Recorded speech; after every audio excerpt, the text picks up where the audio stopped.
धर्म, कर्म, विधि विधान और ज्योतिष की सटीक जानकारी पाने के लिए YouTube चैनल जीवन दर्पण को सब्सक्राइब करें और हाँ, अपडेट रहने के लिए बेल आइकन दबाना ना भूलें। क्यों करें? अपने जीवन और सुखमय बनाने के लिए ना, ये चौकियाँ जो बनाई गई है, चौकियों पर जो लाल, पीले, काले, हरे और सफेद कलर से चावल रखे गए, इन्हें अक्षत कहा जाता है। क्या कहा जाता है? अक्षत। इनको अगर हम पका करके भोजन करेंगे तब तो चावल या भात करेंगे, लेकिन किनकी भी अगर है तो पूजा में उपयोग करेंगे तो अक्षत के नाम से। अक्षत का मतलब ही होता है कि जो क्षत विक्षत न कभी न हो, उसे ही अक्षत कहते हैं। अब ये जो आपने मंत्रों को सुना है, इन मंत्रों के माध्यम से जिन जिन देवताओं के लिए ये वेदी बनाई गई है, वो सारे देवता बिना बुलाए आ जाते हैं। आप लोगों को बुलाया गया होगा, अगर बुलाया नहीं गया होता, किसी के माध्यम से आपको पता चलता तो आप लोग कतई नहीं आते। लेकिन देवताओं में इतनी व्यवस्था है कि वो मंत्र के अधीन होते हैं। जैसे अगर हम यहाँ बैठे हैं और कोई सपेरा यहाँ आ गया और सांप नीचे है और सपेरा यहाँ से बीन बजाएगा, तो सांप किसी भी कीमत पे घूम करके कहीं न कहीं किसी न किसी माध्यम से जहाँ पर बीन बज रहा है वहां पर आएगा कि नहीं आएगा? आएगा ना?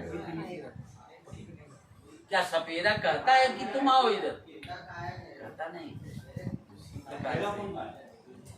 कहा जाता है क्या कि दैवाधीनम जगत सर्वम मंत्राधीनं तु देवता ते मंत्रा ब्राह्मणाधीनात्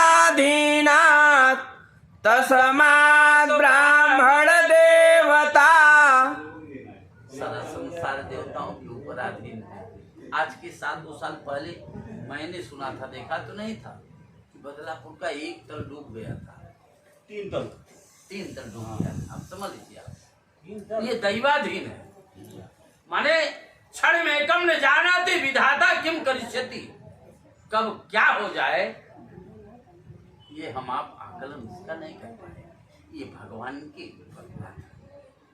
और मंत्राधीनम तु देवता, अब वो देवता मंत्र के अधीन है। अब वो मंत्र किसके पास है? जैसे हम बनाए हैं ऐसे आप भी बना सकते हो, लेकिन जब तक कोई वेद पाठी ब्राह्मण पूजा नहीं कराएगा तब तक आपको आत्मसंतोष होगा नहीं कि मैंने नहीं। पास पड़ोस के लोगों को भी इसी प्रकार से बुला करके आप करोगे, हमसे बढ़िया आप बना सकते हो, लेकिन आपको तसल्ली नहीं होगी, क्योंकि ब्राह्मणों के बस में मंत्र होता है। इसलिए ब्राह्मण क्या कहते हैं? मंत्राधीनम तु देवता। और वेद पाठी ब्राह्मण जिस स्थान पर वेद मंत्र बोलते हैं उस स्थान पर आ जाते हैं। अब कौन कौन आया इसको जानकारी मैं देना चाहता हूँ।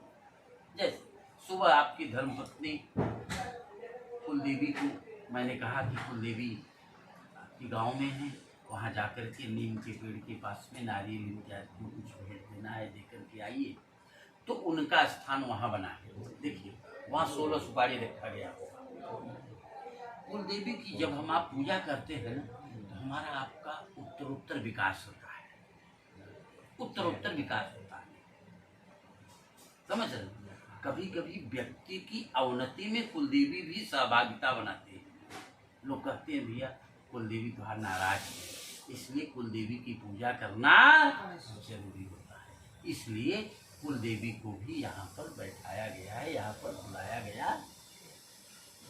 अब कुलदेवी की जैसे ही पूजा करेंगे वैसे, जैसे महीने भर अगर हम ड्यूटी कर रहे हैं तो निश्चित है कि उसका फल हमको मिलेगा ना,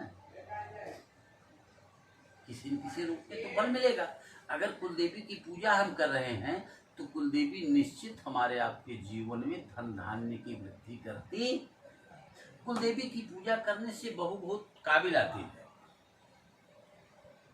और अगर काबिल बहू आ गई है तो कुलदेवी की पूजा करने पर निकट भविष्य में संतानोत्पत्ति भी होती है। ये संकेत दिखते हैं, समझ रहे हो। अब रही बात और लक्ष्मी का फिर ध्यान किया जाता है दूसरे पॉइंट। वो जो देखिए पीछे व्हाइट पे बना हुआ है ना, व्हाइट कलश पे जो बना हुआ है वहाँ पे लक्ष्मी आते हैं। नीचे 7 बिंदु हैं, फिर 6 बिंदु, फिर 5 बिंदु, फिर 4 बिंदु, फिर 3 बिंदु, फिर 2 बिंदु, फिर 1 बिंदु। ये क्रम है।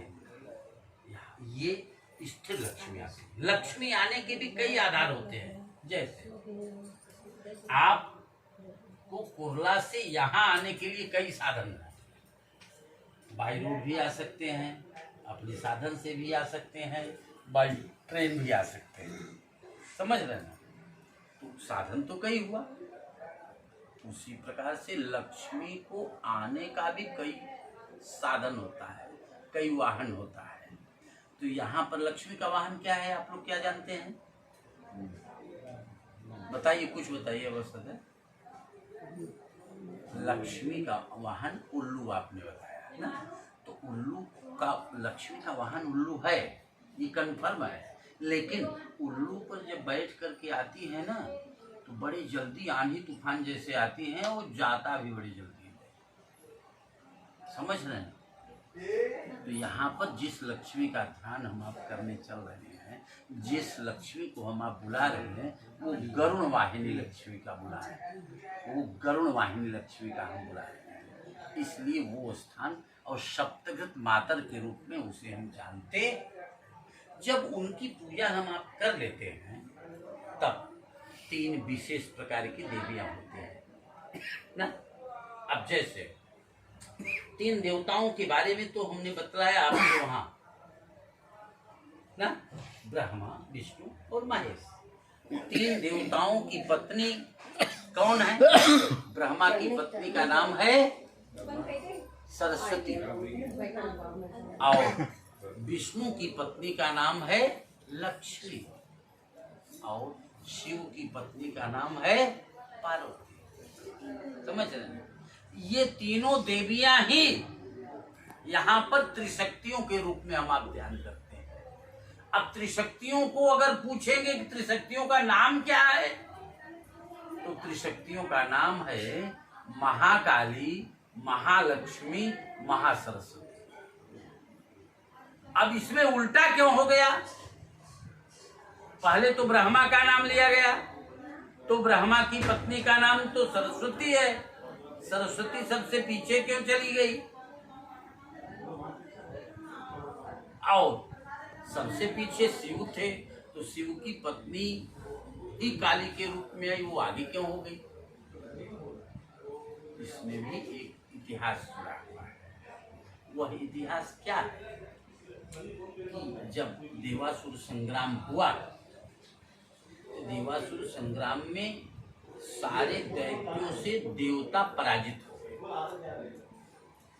सारे दैत्यों से देवता और पराजित होकर के सब त्रिदेवों की शरण में गए। सब मत जाओ, सब त्रिदेवों की शरण में गए। त्रिदेवों ने हाथ उठा दिया कि मेरे बस की बात नहीं।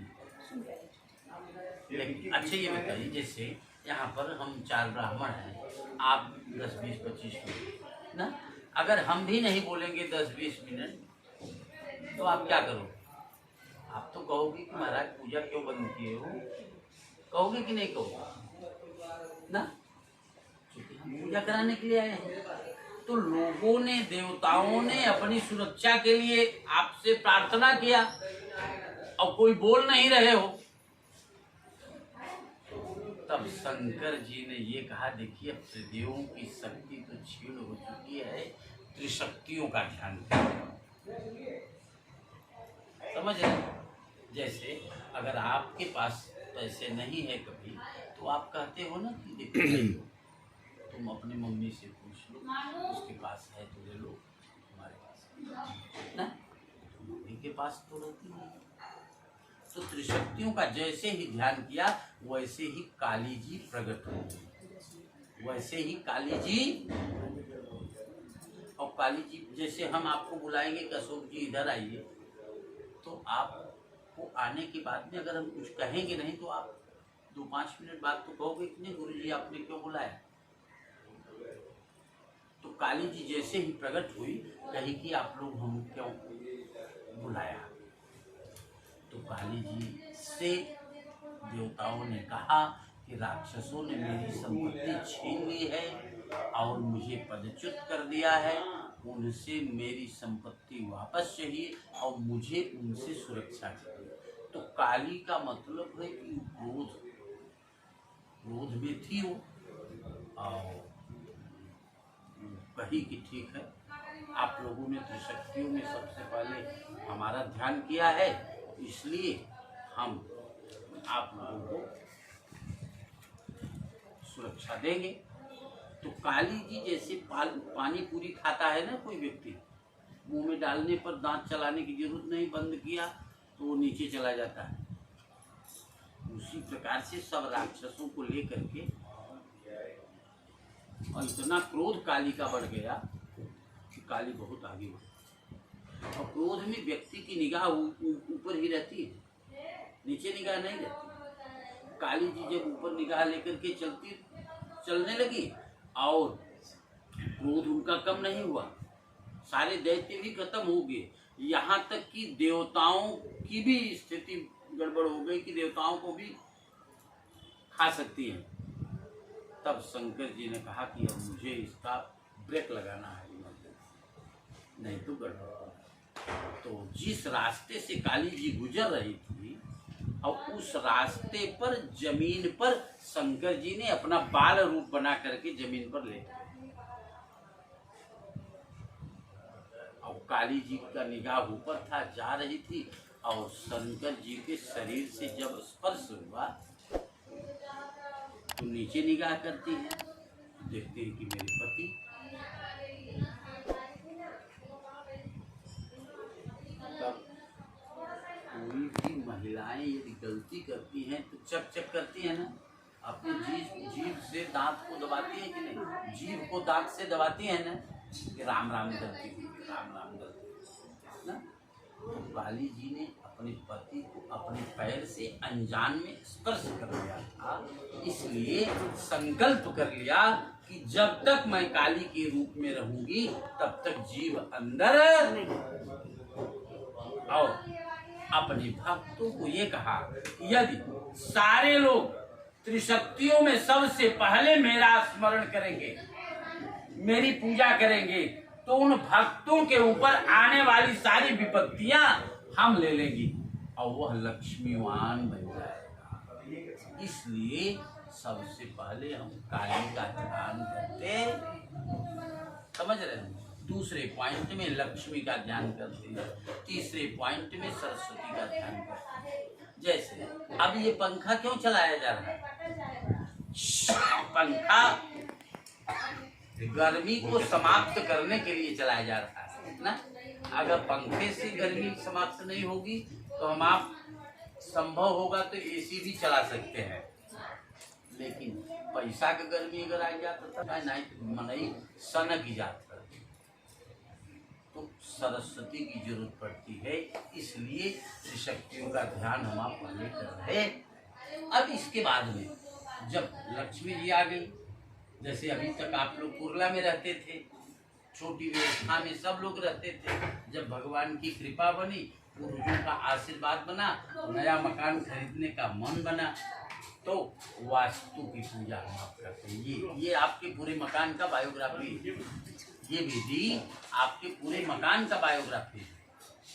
जैसे आर्किटेक्ट से आपने पहले तो आपका बिल्डर बनवाया होगा, बिल्डर जब आपको हैंडओवर कर दिया तो आर्किटेक्ट को बुला करके आपने इसका नक्शा बनवाया होगा, कि कौन सा डिजाइन आपको देगा। हाँ, और नक्शा बनाने के बाद भी, निर्माण करने के बाद भी 8 प्रकार के दोष होते हैं, जिसको अष्टशल्य दोष कहते हैं। क्या होता है? अष्टशल्य दोष। उस अष्टशल्य दोष को इस विधि से ही पूजा किया जाता है, तब वो समाप्त होता। तो ये वास्तु की व्यवस्था बनती है, समझ रहे हैं? तो वास्तु का ध्यान करते हैं हम आप लोग, और वास्तु की पूजा हम आप करते हैं। इसके बाद नवग्रहादि देवताओं का, जैसे सूर्य का ध्यान करते हैं, और फिर चंद्रमा का ध्यान करते हैं। सूर्य व्यक्ति का अगर तेज रहता है तो विल पावर बहुत तेज रहता है, कॉन्फिडेंस पावर बहुत तेज रहता है। और चंद्रमा अगर गड़बड़ रहता है तो व्यक्ति का मन स्थिर नहीं रहता, मन स्थिर नहीं रहता, कॉन्फिडेंस पावर इनका बहुत कमजोर। और मंगल अगर ठीक है तो व्यक्ति बहुत स्ट्रांग होता है। और बुध ग्रह अगर ठीक है तो बहुत बुद्धिमान व्यक्ति होता है। और बृहस्पति ग्रह अगर ठीक है तो क्वांटम सिद्धांत के आधार पर विकास करने लगता है, समझ रहे हैं? और शुक्र अगर ठीक है तो वैवाहिक जीवन सुखमय होता है। शनि अगर ठीक है तब अपना ही भोजन माने अपने कमाई का व्यक्ति बेनिफिट पाता है। नहीं तो स्थिति क्या बनती है कि गड़बड़ होता है तो राजा भगीरथ पर विपत पड़ी और बूढ़ी मछली जल में पड़ी। ये सब जानता है कि बूढ़ी मछली जल में नहीं जा सकती, लेकिन जब विपत्ति आ जाती है तो स्थिति गड़बड़ हो जाती। अब राहु और केतु, राहु व्यक्ति को विल पावर देता है, केतु व्यक्ति को देता। अब रही बात की, जैसे परिवार में एक मुखिया होता है,